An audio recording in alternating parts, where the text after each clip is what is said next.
Les gens, ils sont nombreux, ils attendent que je leur donne le maximum. J'ai peur de les décevoir, quoi.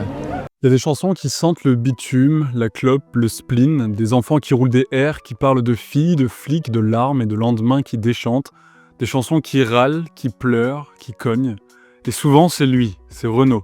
Renaud, c'est pas juste un chanteur, c'est une gueule, une voix, une époque. Il a chanté les mômes oubliés des banlieues, les ouvriers en colère, les amoureux maladroits, les potes perdus, les rêves foutus, les enfances effacées.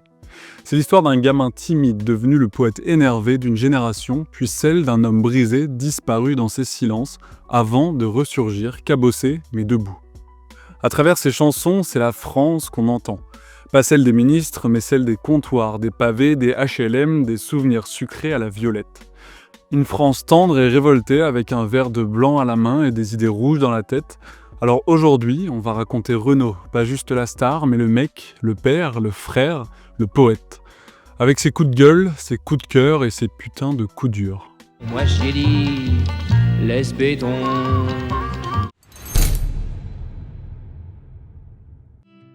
Renaud Pierre-Manuel Séchant naît le 11 mai 1952 à Paris dans le 14e arrondissement, à la clinique de la rue Boileau.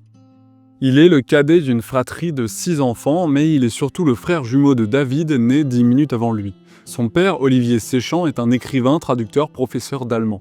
Un télo exigeant, amoureux des mots. Sa mère, Solange Mériot, est issue du Nord, fille de mineurs.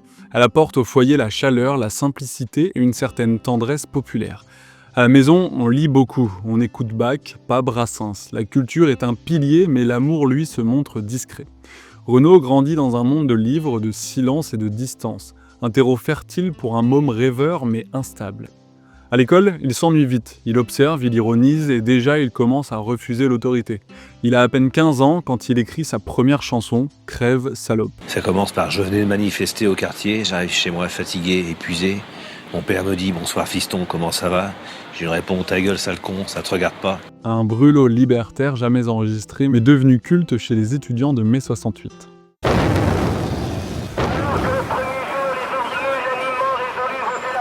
Je croise dans un amphithéâtre de la Sorbonne occupé un jeune mec qui, avec sa guitare, commence à chanter une chanson qu'il vient d'écrire, qui s'appelle « La Révolution ». Et son texte était manuscrit à la main, et moi il y avait une machine à écrire dans cet amphithéâtre. Je vais taper son texte à la machine, et j'ai relu le texte, et je me dis « Putain, finalement c'est facile de faire une chanson. Il suffit d'écrire ce qu'on vit, de raconter une histoire. » Alors quelques jours après, ou même peut-être même le jour même, j'ai commencé à prendre un papier, un stylo. J'ai écrit ma première chanson, j'ai pris une guitare qui traînait. J'ai mis 3 accords, ça a fait une chanson. Je me suis dit, tiens, je sais faire des chansons, je vais en faire d'autres. Et c'est comme ça que tout a démarré. C'est une chanson avec un cri contre les profs, les curés, les keufs, les patrons, tout le monde y passe. Cette chanson n'est jamais gravée sur disque, mais elle circule, elle marque, elle annonce un ton, une attitude. Renaud ne chantera jamais comme les autres. En 1968, il participe aux manifs étudiantes à la Sorbonne. Alors il n'y va pas pour réciter Marx, pour gueuler, pour exister, il se découvre une voix. Une façon de dire merde, sans violence mais avec style. Et surtout, il découvre une scène, le trottoir. À 18 ans, il commence à chanter dans le métro parisien du côté de Nation. Il y vend des chansons contre des pièces, pas de bluettes d'amour, des chansons sociales, des portraits d'ivrogne, des colères en vers. Et c'est là, dans le métro, qu'un jour, une productrice de télé le repère. Jacqueline Ehrenschmidt, qui travaille chez Polydor. Elle entend cette voix traînante, cet accent titi parisien, ce verlan assumé et surtout cette plume différente. Elle le pousse à enregistrer un premier disque. En 1975 sort « Amoureux de Paname ». Dès cette chanson-là, tout est dit. Restez sous le signe de l'hexagone, c'est pas la gloire en vérité. Renaud, c'est le mec qui n'a peur de rien. Il chante contre le patriotisme, contre les traditions, contre les puissants. Le morceau est boycotté à la radio et pourtant il tourne, parce qu'il frappe, parce qu'il parle vrai, et ainsi commence la carrière du chanteur énervant. C'est pas l'homme qui prend la mer, c'est la mer qui prend l'homme. Ta-ta-ta. Quand il débarque avec son premier disque en 1975, personne ne le prend vraiment au sérieux. Cheveux longs, foulard rouge, blouson en cuir noir, une gueule d'ado qui fume trop, qui parle mal, mais qui écrit bien. L'album s'appelle Amoureux de Paname, un hommage à sa ville, sa rue, sa France à lui. Celle des pauvres, des marginaux, des laissés pour compte. Un ovni dans le paysage musical français. Pas de voix de crooner, pas de balade amoureuse, juste des textes ciselés, engagés, qui cognent là où ça fait mal. La mentalité est la même, tous des tocards, tous des faux culs. Renaud ose tout et ça dérange. Le titre est censuré par les grandes radios, blacklisté à l'ORTF, mais le public underground accroche. Le bouche à oreille fonctionne. Dans les MJC, les facs, les petites salles de province, on commence à entendre son nom. L'année suivante, Renaud enfonce le clou. En 1977, il sort Laisse Béton, son deuxième album et surtout son premier vrai tube. Viens faire un tour dans la ruelle, je te montrerai mon opinel. Cette fois, la France l'écoute vraiment. Le titre devient culte, le verlan entre dans la chanson française par la grande porte. Il n'a pas inventé l'argot, mais il le transforme en poésie de comptoir. Renaud n'écrit pas pour briller, il écrit comme il parle, comme il vit. Et dans cet album, il y a aussi un chef-d'œuvre méconnu, la chanson du loupard. Une balade triste sur un gars qui joue les durs mais fond d'amour. Renaud y montre une chose essentielle, il est capable de tendresse sous sa carapace de grande gueule. En 1979, il sort Ma gonzesse, toujours des textes bruts, mais le ton s'adoucit. Il y chante pour Dominique, sa compagne, son rock. Il l'appelle affectueusement Gérard Lambert, en clin d'œil moqueur. Elle est la muse, l'amour de sa vie, la mère de sa fille à venir. Pour celle qui tous les jours partage mon cassoulet, ma gonzesse. Et puis surtout, en 1980, Renaud sort Marche à l'ombre. Et là, tout bascule. C'est l'album de la consécration. Il vend plus de 500 000 exemplaires, il passe à la télé, les salles sont pleines. Sur cet album, il y a Dans mon HLM, It is not because you are, foutage de gueule bilingue génial, et surtout Marche à l'ombre, hymne à tous les rejetés du système. Arrache-toi de là, t'es pas de ma bande, casse-toi tu pues, et marche à l'ombre. Dans cette chanson, il y a tout Renaud. L'observation sociale, l'humour noir, la rage contenue. Il parle des exclus, des zonards, des onzons, des zonards qu'on enferme ou qu'on tabasse. Et ce n'est pas juste de la provoque. Renaud connaît cette vie, il la fréquente, il va au bistrot avec les clodos, il discute avec les anciens taulards, il ne joue pas un rôle, il vit ce qu'il chante. À ce moment-là, il est au sommet, il est le porte-voix d'une génération désabusée post-68arde qui a troqué les rêves contre des bières et des slogans peints sur les murs. Et pourtant, il reste marginal. Pas de costard, pas de promo léché, juste son cuir, sa clope et sa plume. Le public grandit avec lui, les jeunes se reconnaissent dans sa dégaine, les plus âgés, eux, retrouvent dans ses textes l'esprit Gavroche, le fantôme de Brassens et la rage des chansons réalistes. En quelques années, Renaud est passé de chanteur de trottoir à poète de la rue, sans jamais baisser la garde, sans jamais rentrer dans le rang. Et pourtant la suite, c'est plus que du succès, c'est un raz-de-marée. En 1981, il écrit un disque qui va le faire entrer dans l'histoire. Un disque pour sa fille, pour la mère, pour ses rêves. Un disque qui s'appelle Morgane de Toi.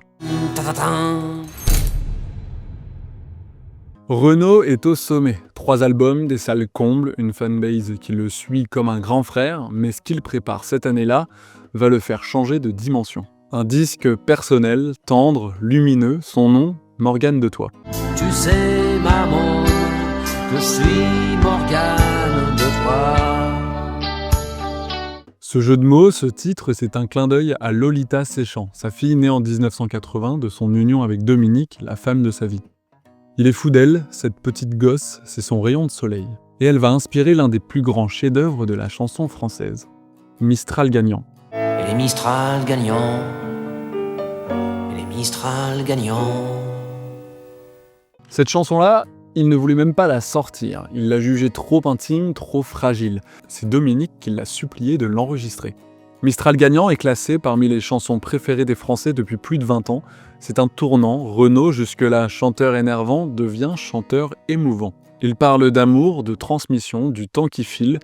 Il touche un nouveau public, plus familial, plus large, mais le disque Morgane de Toi n'est pas qu'un recueil de tendresse. C'est aussi un cri de mer. Il y rend hommage à la Bretagne, au port, aux marins, à la liberté salée et surtout il signe un tube immense, Dès que le vent soufflera.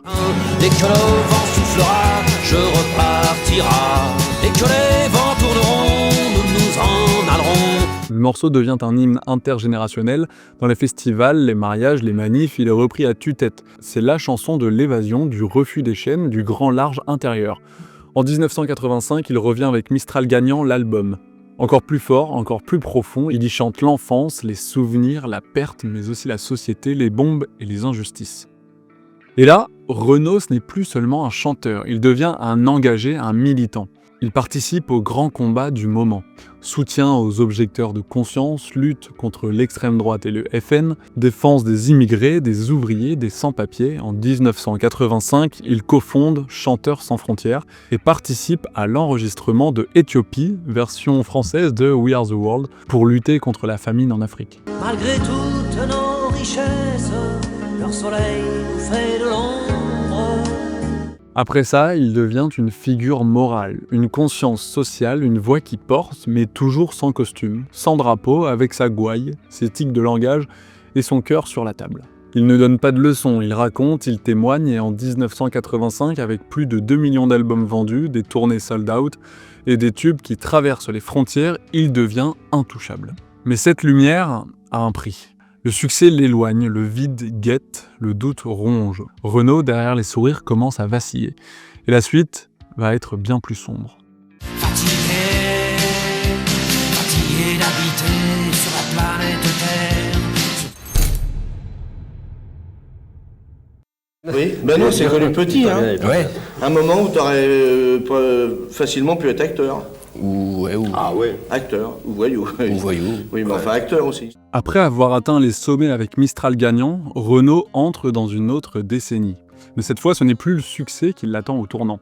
C'est le vide. Il a tout donné, les mots, l'énergie, sa vie de famille. Et derrière les projecteurs, quelque chose se fissure. En 1986, il sort l'album Putain de camion, dédié à son ami Coluche, mort brutalement dans un accident de moto quelques mois plus tôt. Ce morceau, c'est un cri de deuil. Renaud y met tout son chagrin, il perd un frère de galère, un compagnon d'idéal, un fou rire permanent. Et avec Coluche, c'est l'humour qui fout le camp. Enfoiré, on t'aimait bien. Maintenant on est tous orphelins. Putain de camion. Le chanteur commence à sombrer dans une mélancolie profonde et bientôt dans l'alcool. Pendant les années 90, il enchaîne les albums, mais le cœur n'y est plus. En 1991, il tente une échappée avec Marchand de cailloux, un disque très politique contre la guerre du Golfe, contre le racisme, contre les puissants. Vos médailles ne sont que fientes de pigeons, de la merde. Mais le public ne suit plus autant qu'avant. Le ton est amer, la voix est abîmée, l'énergie s'éteint et Renaud, lui, s'enfonce. Il continue pourtant à écrire. En 1994, il sort À la belle de mai, un album où il évoque sa descente, sa solitude, l'alcool, l'échec de son couple. Dans les bouteilles vides, il y avait des messages par les pesticides d'un dernier naufrage. Il se bat, il refuse les talk-shows, il fuit les caméras, il s'enferme dans la clope, le pastis et une douleur qu'il n'arrive plus à chanter. Dominique s'éloigne, le couple se brise, sa fille Lolita grandit à distance. Et Renaud, lui, devient l'ombre de lui-même. Entre 1995 et 2001, plus aucun album studio. Silence, errance, le chanteur énervant est devenu le chanteur errant.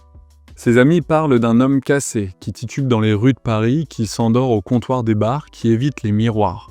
Fatigué, fatigué de parler, fatigué de me taire. Les fans s'inquiètent, la presse commence à parler d'un gâchis, d'un Renaud foutu, d'un chanteur à la dérive. Mais personne n'imagine encore que l'homme va revenir. Pour l'instant, c'est le trou noir, l'artiste est perdu, l'homme se noie, mais quelque part au fond du gouffre, il y a encore une étincelle. Une promesse intérieure, un instinct de survie, et c'est cette étincelle-là qui va bientôt rallumer la lumière. M'asseoir sur un banc, 5 minutes avec toi, regarder les gens tant qu'il y en a. Te parler du bon temps, qui est mort ou qui reviendra, en serrant tes petits doigts. On n'y croyait plus. Cela fait presque 10 ans que Renaud n'avait pas sorti un album studio. 10 ans qu'il tournait en rond dans ses excès, qu'il ne chantait plus vraiment. 10 ans qu'on parlait de lui à la rubrique Faits divers ou dans les brefs de bistrot. Mais soudain, il revient. Et ce retour, personne ne l'avait vu venir. Faites plus de bruit, faites du vrai boucan. Un boucan d'enfer, voici. Faites-nous un boucan d'enfer. Renaud, Renaud.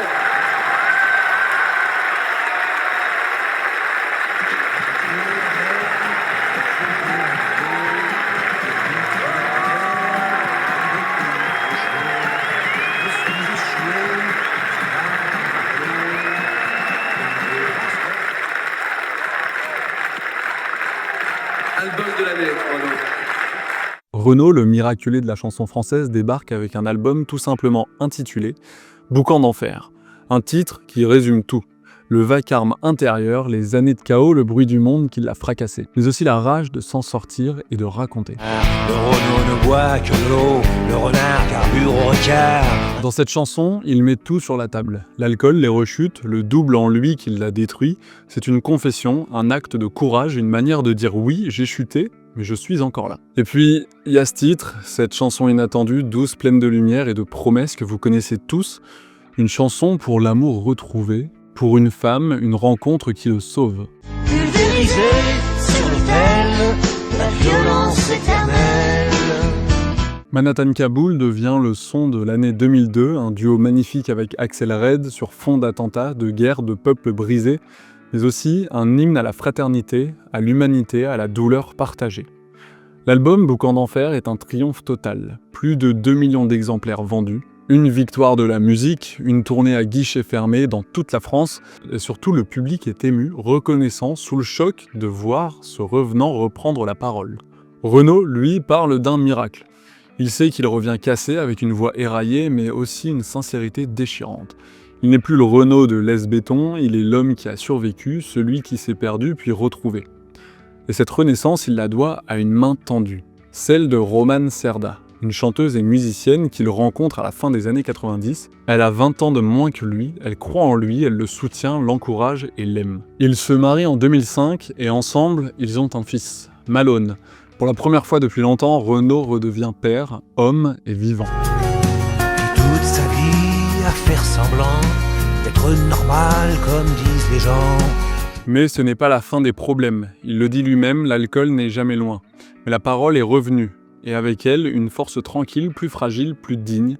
En 2002, Renaud renaît. Alors il ne renaît pas comme une star, mais comme un survivant. Un type cabossé qu'on croyait foutu et qui fait pleurer tout un pays. Moi, la dernière fois qu'on vous a vu à la télé, avant de revenir avec des bonnes nouvelles, c'était aux Victoires de la musique. Oh là là. On peut regarder un petit extrait ? Ah non. Vous voulez pas ? Ah non. Dans le reportage de tout à l'heure, on pourra pas l'enlever. Là, on va vous enlever celui-là. Ah ouais, non, c'était abominable. J'étais au fond du trou, j'étais bouffi d'alcool. J'avais 15 kilos de trop. C'était il y a 1 an et demi. Ouais. Et on se demandait qu'est-ce qu'il avait, Renaud. Ouais, le tout Paris murmurait que je passerais pas l'hiver.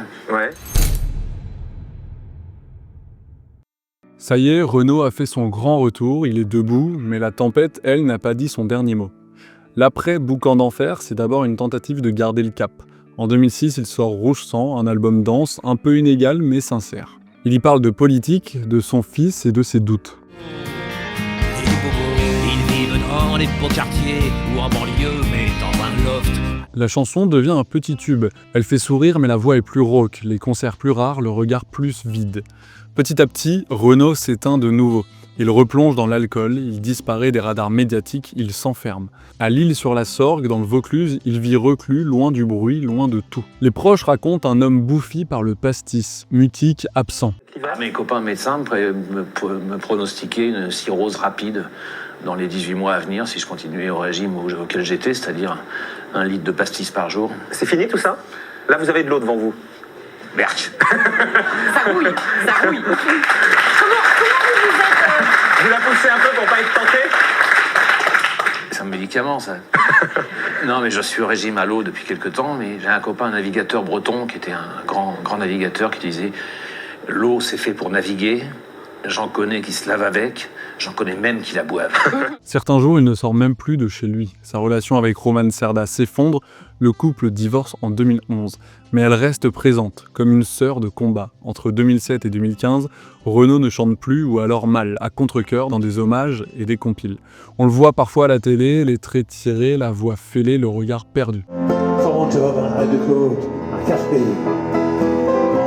Des étrangers au bout du monde, c'est différent. Des inconnus, des anonymes, mais pourtant pulvérisés sur l'autel de la violence éternelle. Et là, les rumeurs courent. Renaud est fini, et lui, dans une rare interview à Charlie Hebdo, lâche « J'ai le cafard, je me demande si je ne vais pas crever ». Et puis, janvier 2015, les attentats contre Charlie Hebdo secouent la France, et ils frappent Renaud en plein cœur. Car Cabu, Charb, Wolinski, c'étaient ses potes, Des vrais amis, il est anéanti, mais ce choc paradoxalement va lui redonner une raison de vivre. Il se remet à écrire des textes, des lettres, puis des chansons. Et contre toute attente, en 2016, Renaud revient. Encore un album éponyme, Renaud, avec en couverture une photo de lui souriant, sobre et apaisé. Toujours vivant, rassurez-vous. Cette chanson, c'est un cri de défi, un bras d'honneur au passé, un aveu tendre, et ça marche. Le disque se vend à plus de 600 000 exemplaires, la tournée est triomphale. Renaud n'est plus l'homme d'avant, mais il est encore là. Sur scène, sa voix est cassée, abîmée, mais le public chante pour lui. En fait, il n'a même plus besoin de forcer. Il sourit, il pleure, il revit, et dans les coulisses, on sent que ce miracle, c'est fragile. Mais c'est bien réel. Alors je l'ai approché et j'ai embrassé un flic. Renaud n'est plus l'énervé d'avant, il est devenu le sage cabossé, le survivant applaudi, le vieux pote qu'on ne veut pas perdre. Et cette histoire-là, personne ne pouvait l'écrire sauf lui. J'ai passé 9 ans à me perdre, à me disloquer dans les bruits de l'alcool et du tabac. J'ai vidé comme un autiste, j'avais plus envie de rien, plus envie d'écrire, plus envie de chanter. Depuis 2017, Renaud avance à petits pas. Le combat est là, permanent, contre les démons qui ne l'ont jamais vraiment quitté. Mais il porte désormais son héritage avec la dignité d'un vieux lion. Après la tournée triomphale de 2016, il choisit de se faire plus discret. Il enregistre quelques titres, participe à des projets collectifs, mais évite les feux de la rampe. Il publie en 2019 un nouvel album, Les Mômes et les Enfants d'abord, dédié à son public, aux jeunes générations. Une manière de transmettre tout en restant fidèle à ses engagements. J'aime aussi bien les chevals, les chouettes et les hiboux. En parallèle, ses anciens albums continuent d'être réédités, réécoutés, célébrés. Renaud, c'est devenu un mythe. Une voix qui a marqué toute une génération, mais aussi un reflet de la France, avec ses contradictions, ses espoirs, ses colères. En 2021, il reçoit plusieurs hommages, notamment aux Victoires de la musique, où de jeunes artistes reprennent ses titres avec émotion. Un signe que son œuvre est intemporelle. Mais la vie privée, elle, reste complexe. Il partage son temps entre Paris et la campagne, entouré de sa famille. La santé est fragile, mais l'esprit reste vif. Tu sais, maman, que je suis Morgane de toi. Ce titre, c'est vraiment un symbole. L'homme blessé, l'amoureux fidèle, le père protecteur. Aujourd'hui, Renaud n'est plus simplement un chanteur. Il est une figure tutélaire de la chanson française. Un poète engagé, un artiste qui a traversé les tempêtes, les succès, les silences et les combats. Son œuvre, elle, est vivante. Ses mots résonnent encore dans les cœurs, et même si l'âge avance, la flamme ne s'éteint pas. Parce que Renaud, c'est avant tout un homme debout. Une chanson pour finir ce portrait, cette vidéo, un chant d'amour, de nostalgie et d'espoir, un dernier regard sur la vie avec ses bonheurs simples et ses souvenirs précieux. Renaud, c'est plus qu'un chanteur, c'est une voix qui a traversé les époques, un poète du quotidien, un miroir de la société, un homme qui n'a jamais renoncé à dire ce qu'il pensait. Et ça, même quand la vie lui cassait les ailes. Il a su parler aux oubliés, aux rêveurs, aux coléreux, aux tendres et aux révoltés. Il a mis des mots sur nos joies, nos peines, nos combats, mais surtout, il a montré que derrière l'artiste, il y a un homme. Un homme fragile, blessé, parfois perdu, mais toujours debout, toujours prêt à se relever. Renaud, c'est ce mélange unique de révolte et de tendresse, de colère et de poésie. C'est un homme dont la voix a marqué des générations et dont l'héritage continue de vivre, vibrant dans nos cœurs. Comme il l'a chanté lui-même avec cette simplicité bouleversante. Ce portrait, c'est celui de quelqu'un qui, malgré les tempêtes, nous a offert de belles choses et qui était vrai. J'ai rien à gagner, rien à perdre, même pas la vie. J'aime que la mort dans cette vie de merde. J'aime ce qui est cassé, j'aime ce qui est détruit. J'aime surtout tout ce qui vous fait peur.